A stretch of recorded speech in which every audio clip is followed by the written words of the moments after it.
Okay, so the last part in our topic is to do the Phong shading the exact way it should be done, right? So if you remember from the resources that the Phong shading should be done in the fragment shader. So this is not Phong shading. So this is how the Phong shading. So original shading, let's see using the sphere. So here we have this patch, just like the one we have in our case.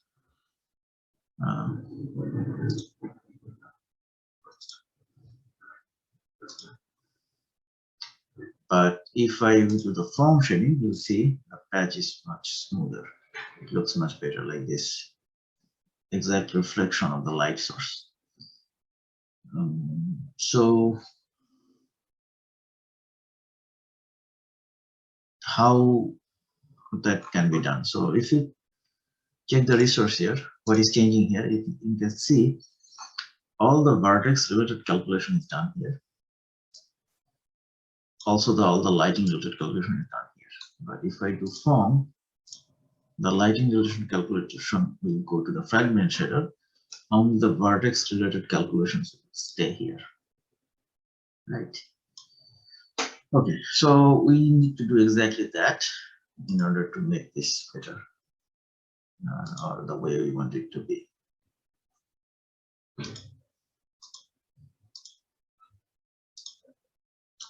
Let's work on that. So we have everything here related to the vertex and the normal, and everything related to the color and these other things. They are not going to be calculated in the vertex shader. So I am going to move all these things here, where I'm going to calculate the exact color for each of the fragments. So should start here, and then before the varying, I should have all these things. So now this light calculation functions, they're not needed here anymore. So I'm going to move them as well.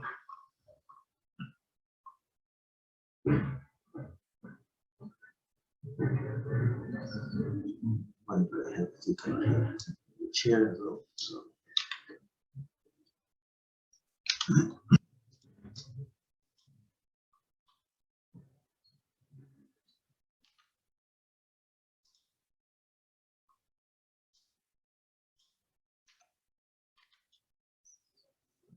So looks like the tab is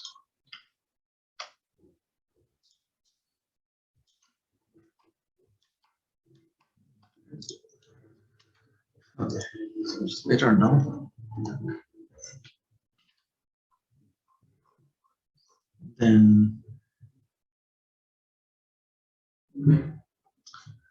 okay, so we need to calculate the world position here, and then we need to calculate the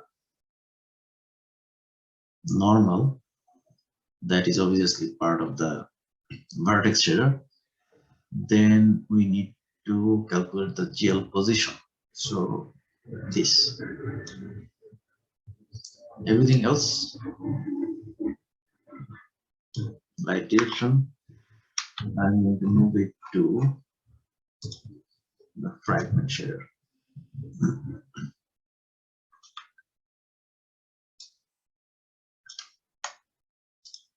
Okay. So I have this V color here, and then it is being used for calculating the color. So there will be one more problem in this fragment shader. So everything is good here, but when I'm trying to do the normal is not a valid variable here, right? So we don't have the normal calculated here. So what I'm going to do, I'm going to make this vec3 a varying vector, right? So I'm going to say varying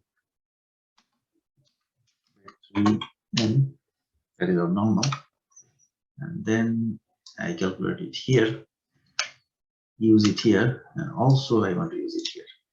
So I'm going to make this a vector here, varying vector here. What else do I need here? We need the world position, which we calculate here. So the world position, I am going to do the same for that. So I'm going to delete it here, and I'm going to make it a varying variable. So this is the world position. I'm just using it here, and then I also use it here.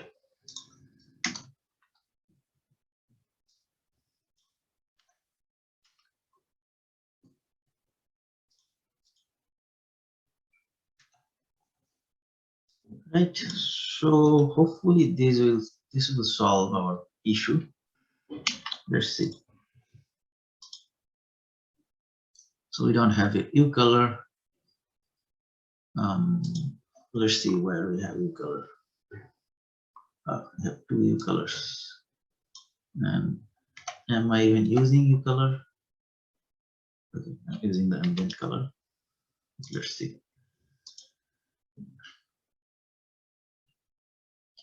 Cannot modify a varying V color.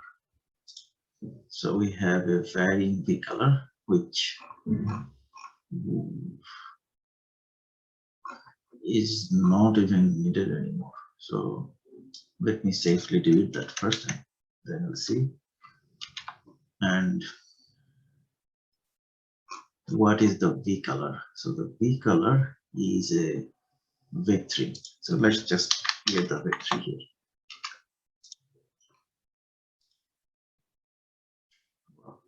So yeah, we're good, right? So now we can see the exact effect we're expecting.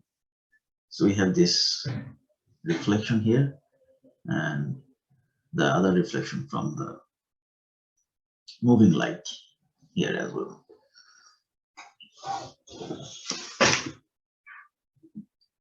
So we successfully transferred our light calculation to the fragment shader. That is exactly what we need to do for our form shading. So this is also done. And this resource is already given, the percentage, but we use this a lot for our calculation. So let's mention it somewhere here.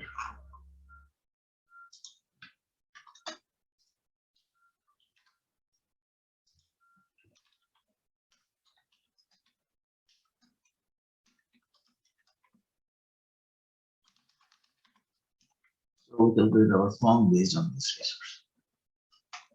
Since I'm going to share the code, I am going to add this here. All right, so we are mostly good with all our requirements. Since everything is done at this point, I want to show you where in the book example they're doing something similar. So virtual. So this is the lighting object. So here they have something similar, which is this cube and this sphere. You don't want to see the cube. I just want to show you the sphere. So this is a sphere that even they don't have all the components. I think they only have the diffuse and specular, not the ambient. So this is the per vertex lighting, and this is the per fragment lighting, which is, if you see side by side, this separation of the light and shadow is more obvious here, more natural here, not obvious. And this is less natural here. Like you can literally see the triangles here, but here it's not like that. Even though we still have the same triangles, but now the lights are calculated in the fragment. So inside the triangles, it is properly interpolated.